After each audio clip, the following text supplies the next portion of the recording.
Welcome, dear friends. Alawapa. It is fantastic to be here. Could I just do something? Could I ask, could we just have the lights on me down a little bit, just for the moment? You can have me in all my glory soon. But could we just have the house lights up? Is that possible? Okay, wonderful. So, as you know, there are 3 conferences going on around Australia this weekend, and I have taken great pride in talking about how many friends we have here in Queensland. And in fact, the members around Australia at the moment, 2 of them are in Adelaide and 2 of them are in Perth, and 2 of us are here, are sharing their experiences around the conference. So very early this morning, because he gets up early, our dear Matt in Adelaide took a photograph of the Adelaide conference. It was just a banner. So I want to kind of up that a little bit, if that's okay. So what I'd like to do, I'm not going to take a selfie because that's kind of probably not appropriate, but what I would like to do is to be able to convey the joy and excitement that all of you feel being here. Can we do that? So if you can wave, it's going to be a photograph, so it won't be a video. So if you can wave, this is kind of my version of Vahid's thing, right? So wave and say hi, and just all the love you feel for the National Assembly, give it to me.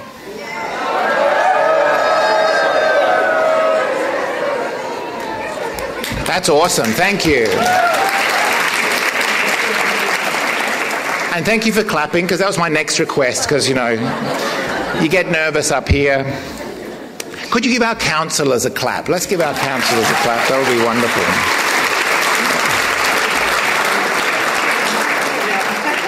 You know, at the 2013 International Convention, one of the things that we saw with many, many national assemblies was the member after member getting up to praise and give gratitude to their counsellors. And we were very humble in Australia. We didn't really get up to the microphone very much. But I think our counsellors felt maybe a little bit less of the love. But let me assure you, we love our counsellors just as much as any other National Assembly.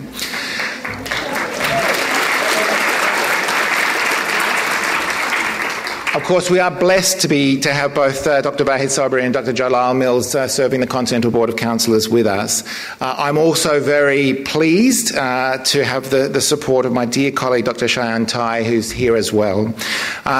Friends, the Regional Baha'i Council, the Regional Baha'i Council, and all of the friends, the auxiliary board members, the members of local assemblies who have worked tirelessly to put this on, to enable all of you to be present, is just a work it's just a tremendous achievement, an incredible amount of work. So thank you so much to all of you for that. It's just outstanding. But of course, this wouldn't be anything. See, one of the things about the collaboration that occurs with the councillors is they whisper things to you when you're up here. So one of the things that would not be possible for all of this conference is it wouldn't happen without all of you being present. So I'm going to talk about universal participation, and this is the highest rate of participation that has ever been at a conference in Queensland. So give yourselves a round of applause.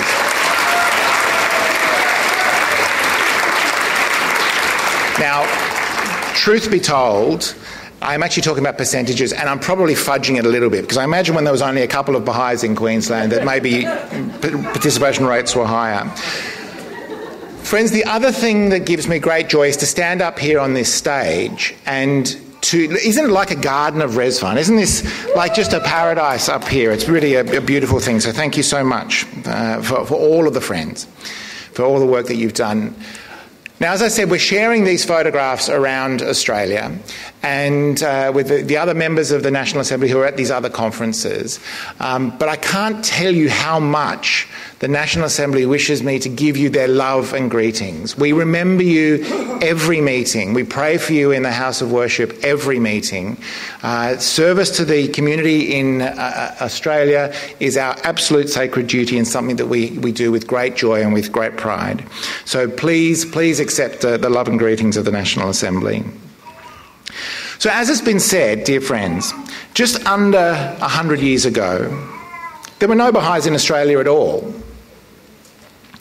So all of us here, we think there's some dispute about how big the youth conference was in New South Wales, but we believe this to be the second largest conference of Baha'is ever in Australia. The only one that was larger was the regional conference in Sydney. And again, given this is just southern Queensland, that's an impressive achievement. But of course, it wouldn't have happened at all without the sacrifice, the courage, the steadfastness and the tenacity of Mother and Father Dunn, who arrived on these shores, as has been said, in just a few days 99 years ago. And we're gearing up with great anticipation to the centenary of their arrival next year.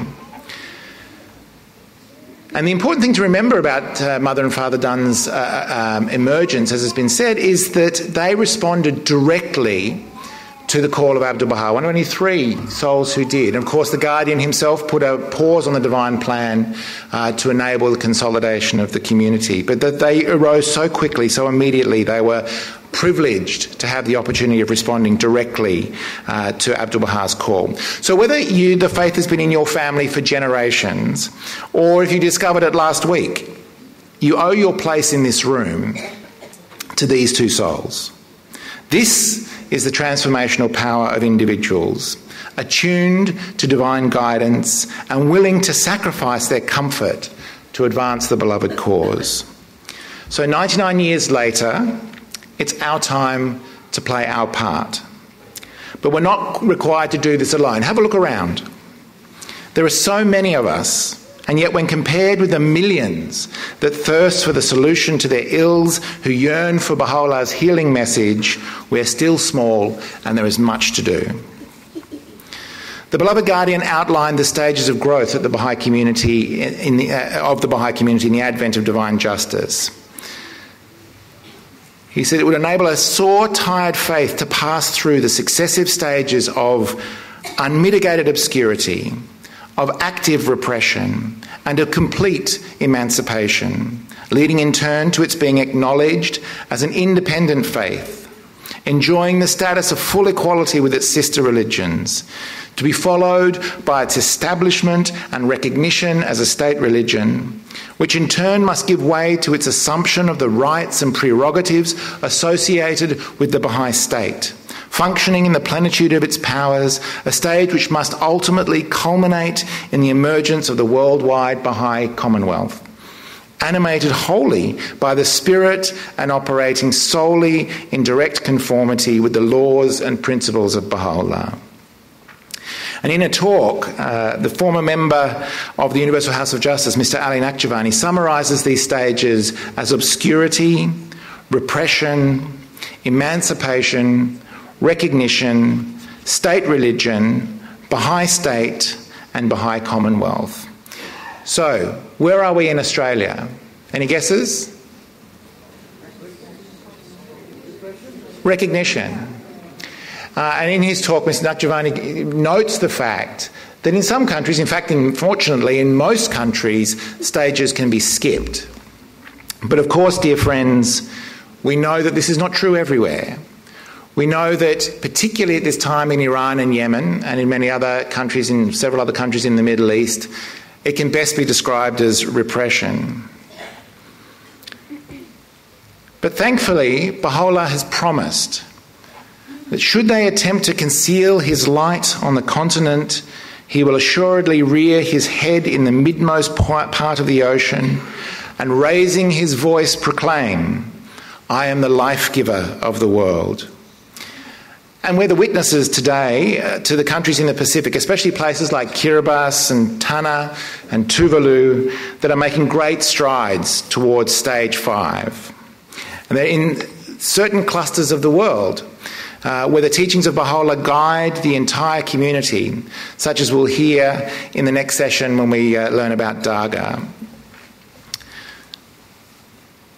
So we've also been reminded countless times by the beloved Guardian and the Universal House of Justice that growth occurs through a dialectic of crisis and victory. Crises experienced in one part of the world provide for great victories in another part. So if we witness the ongoing tribulations in the cradle of our faith and the appalling injustices being meted out to the friends in Yemen, And then we witness these communities in Tanna and in Papua New Guinea who are raising houses of worship dedicated to the free and universal worship of God. And such is the nature of the growth of the faith. This dialectic of crisis and victory, this effect of oppression and the rising up, the victorious, the great victories that are achieved in other places. This has been the case since the inception of the faith. In fact, the herald of our cause, the Blessed Báb himself stated, "O Lord, provide for the speedy growth of the tree of thy divine unity. Water it then, O Lord, with the flowing waters of thy good pleasure, and cause it before the revelations of thy divine assurance to yield such fruits as thou desirest for thy glorification and exaltation, thy praise and thanksgiving, and to magnify thy name, to laud the oneness of thine essence, and to offer adoration unto thee, inasmuch as all this lieth within thy grasp and in that of none other.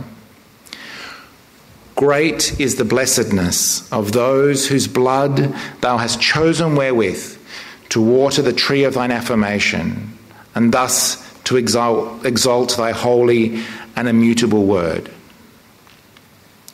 These sacrifices, which have provided for the speedy growth of the tree of divine unity, are about more than just expanding numbers. As Baha'u'llah himself asserts in the Kitab-i-Iqan, is not the object of every revelation to effect a transformation in the whole character of mankind, a transformation that shall manifest itself both outwardly and inwardly, that shall affect both its inner life and external conditions. So our purpose as Baha'is and as those engaged in a process to build communities anew is to effect the transformation of the whole character of humanity. And that can't be achieved by just a small nucleus as friends, even as many of them as are in this room. The House of Justice reminded us in December 2010 that what should be apparent is that if the administrative order is to serve as a pattern for future society, then the community within which it is developing must not only acquire capacity to address increasingly complex material and spiritual requirements, but also become larger and larger in size. How could it be otherwise? A small community whose members are united by their shared beliefs, characterised by their high ideals, proficient in managing their affairs and tending to their needs, and perhaps engaged in several humanitarian projects. A community such as this, prospering but at a comfortable distance from the reality experienced by the masses of humanity, can never hope to serve as a pattern for restructuring the whole of society. So to become larger and larger in size requires a commitment to large-scale growth. And large-scale growth can only be achieved by the participation of the many. And more recently, in the Ridvan message of 2015, the House of Justice encouraged us to ensure we're all involved in the work. And wherever you see underlines, these are my emphasis, not those of the House of Justice. The call to carry out and support this work is directed to every follower of Baha'u'llah. And it will evoke a response in every heart that aches at the wretched condition of the world, the lamentable circumstances from which so many people are unable to gain relief. For ultimately it is systematic, determined and selfless action undertaken within the wide embrace of the plan's framework that is the most constructive response of every concerned believer to the multiplying ills of a disordered society. So friends, this session is about universal participation. And we can see that to achieve large-scale growth, we all have to be involved. So it makes me wonder, what are some of the things that maybe make it difficult for us to be involved? What might be some of the barriers to universal participation?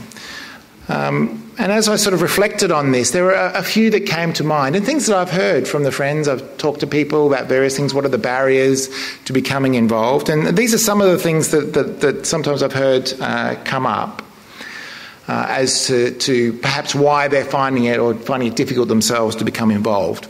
So the first of those is waiting to be asked. I'd love to become involved, but nobody's asked me. Let me be really clear up here, we're asking. So everybody's been asked, okay? They're not sure what to do. They'd like to be able to act, but they're unsure what to do. They may lack confidence. What can I offer? I don't know anything. I don't have good knowledge. I don't know people. I can't talk. Whatever the thing is, what can I offer? For many of us, it's a busy life. And there's little time for us to serve. And most sadly, sometimes it's just estrangement. I feel disconnected. I was upset by something someone said. I dealt with an institution and they disappointed me. These forms of estrangement. So let's look at the first three of these barriers. In the Ridvan message of 2010, the Universal House of Justice warned us of the paralysing effect of social forces, particularly of materialism. And in talking about the effects that these could have on our life, they wrote, "Passivity is bred by the forces of society today. A desire to be entertained is nurtured from childhood, with increasing efficiency, cultivating generations willing to be led by whoever proves skillful at appealing to superficial emotions. Even in many educational systems, students are treated as though they were receptacles designed to receive information." So whether our reluctance to act is a function of passivity bred by social forces, or whether it is hesitation from uncertainty about what steps might be taken, or even if one feels oneself inadequate to carry out the work of the plan, each of these are addressed in the system of study and service of the Institute. As the House of Justice goes on to say, that the Baha'i world has succeeded in developing a culture which promotes a way of thinking, studying and acting, and again my emphasis, in which all consider themselves as treading a common path of service, supporting one another and advancing together, respectful of the knowledge that each one possesses at any given moment, and avoiding the tendency to divide the believers into categories such as deepened and uninformed, is an accomplishment of enormous proportions, and therein lie the dynamics of an irrepressible movement. So if we're waiting to be asked, or if we're unsure what to do, or if we lack confidence in our own capacity, we've been provided an instrument of limitless potentialities in the Institute that will help us to engage in acts of service which will help advance the cause. The first step of which is as simple as sharing a prayer with a friend.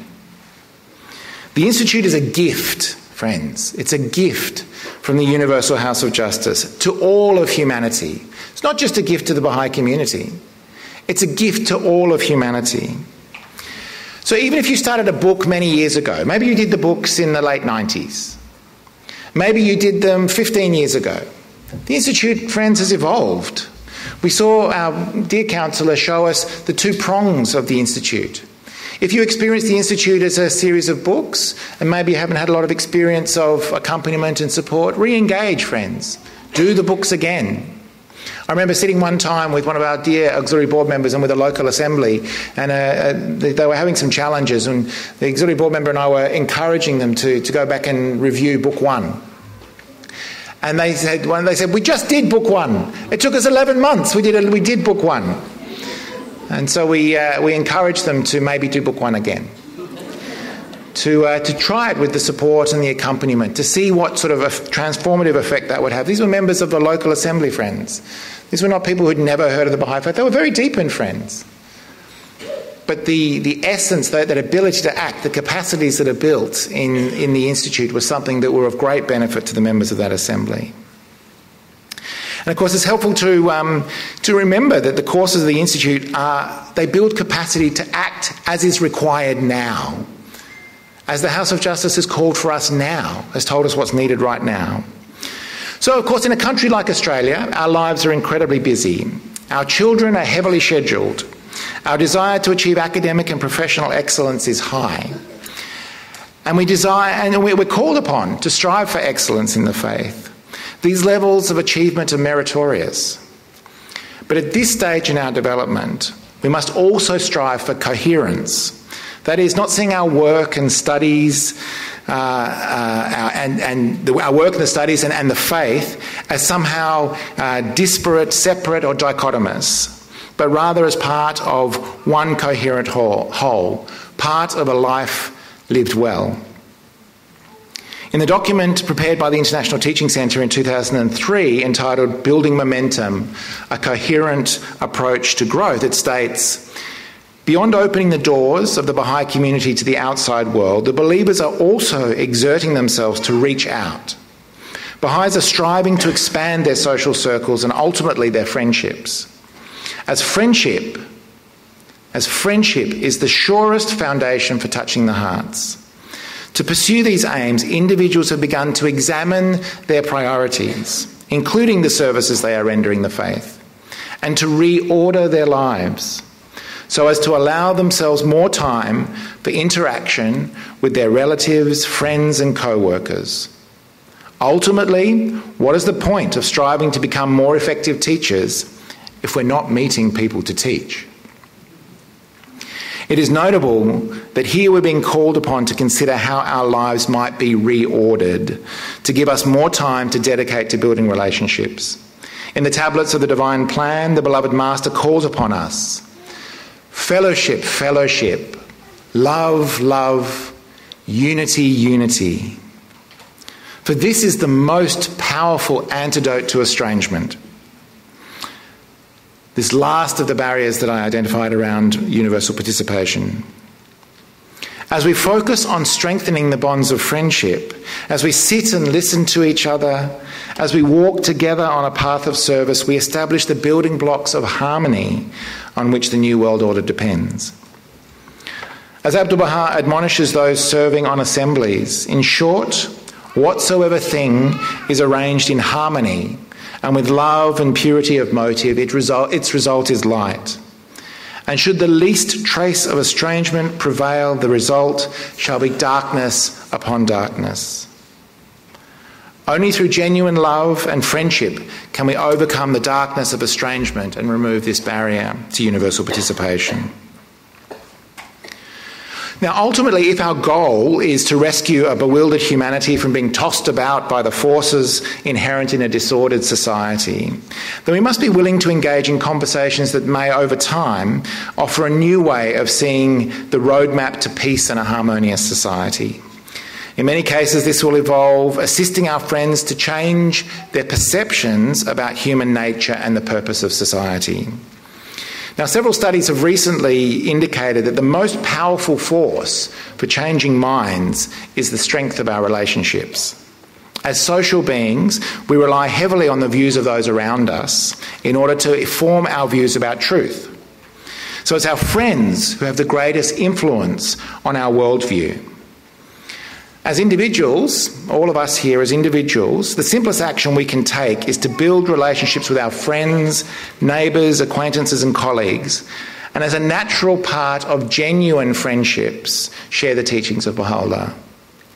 If we consider the process of growth from the perspective of the three protagonists of the plan, the individual, the community and the institutions, we can see that it is the individual who is empowered to act. But support, encouragement and accompaniment is required from friends. It is the bonds of friendship that sustain our efforts and enable them to expand to reach larger and larger numbers of people. This is the role of the community, to encourage an ever expanding system through mutual support and encouragement. As we act as individuals, we also have the opportunity to support and be supported by our friends. This is a collective endeavour. And it's the institutions which provide the necessary focus, coordination and resources required to sustain an ever-expanding system. The Universal House of Justice provides the plans and unerring guidance. We receive loving accompaniment and energy injected into the system by the counsellors, their auxiliaries and their assistants. The National Assembly, in regular consultation with the counsellors, applies the guidance of the House of Justice to the realities of our country and guides the regional councils who have, and this is important to remember, who have the delegated authority of the National Assembly to carry out the work of expansion and consolidation. The councils in turn collaborate with the Training Institute in each region. Coordinators and area teaching committees foster both the development of the institute and coordinate the efforts of the Friends to arise to meet the needs of the plan. Finally, the local spiritual assemblies, in consultation with auxiliary board members and their assistants, seek to mobilise the energies of the believers. And really, all of you sitting here, in one way or another, have had your energies mobilised. Did you feel it? Your energies mobilised by your local assemblies. How many of you had some level of engagement with the local assembly or friends sent on behalf of the local assembly to encourage you to be here? Just put up your hand. See, now you just put up your hands because that was pathetic. Just made me feel better. I guarantee you, the fact you're sitting here, your local assembly was involved. I'm just going to say that. You can believe me or not. You're just all shy. The capacity to act is to put up your hand. If I ask you to put up your hand, just put it up. It makes me feel better. Yeah. How many of you were supported to be here by your local assembly? Ah, very good. Fantastic. Wonderful. Wonderful. Yeah. I had an experience one time talking on behalf of the company I was representing at a big concert, about 5,000 people present, and I said to myself, whatever you do, don't do a call and response. Don't ask them to respond to you. You're just a sponsor. Nobody cares. Get off the stage. And so I got up and I said, are you having a good time? Now, fortunately, they said, yes! I think they were a bit drunk at the time, but anyway. Friends, the entire system is designed to work harmoniously and coherently to build the elements required to carry a weary humanity towards the ultimate goal of universal peace and harmony. But as our counsellor mentioned, small settings are critical. This is where we are. This is where we operate. It requires every one of us to play our part. Indeed, the Universal House of Justice, in its 18th of January 2019 message, provided a clear link for the important contribution each one of us makes in our own neighbourhoods and communities with the ultimate establishment of world peace. Quoting the beloved master, they stated, Abdu'l-Baha also emphasised the importance of the contribution that Baha'is are called on to make to the establishment of world peace. Peace must first be established among individuals, until it leadeth in the end to peace among nations. Wherefore, O ye Baha'is, strive ye with all your might to create, through the power of the Word of God, genuine love, spiritual communion, and durable bonds among individuals. This is your task. And again, the emphasis is mine. Dear friends, the task before us is clear. In a world beset with suffering that increases every day, those of us privileged to have become aware of the divine remedy have a sacred obligation to build bonds of friendship with those around us. Where we find a hearing ear, let us walk a path of service with our friends. And let us overcome the barriers to universal participation which delay the inevitable arrival of the most great peace and extend the suffering of a sore-vexed humanity. Just as two souls arose to sacrifice themselves for the advancement of the cause 99 years ago, let us sacrifice ourselves for the attainment of peace in our world. Look how much can be achieved by the dedication and sacrifice of even a small handful of believers. Remember, friends, the construction of a mighty edifice starts with establishing a strong and broad foundation. Let each of us dedicate ourselves to building within our own communities the foundation of that world civilization built on peace and justice. Allah, friends.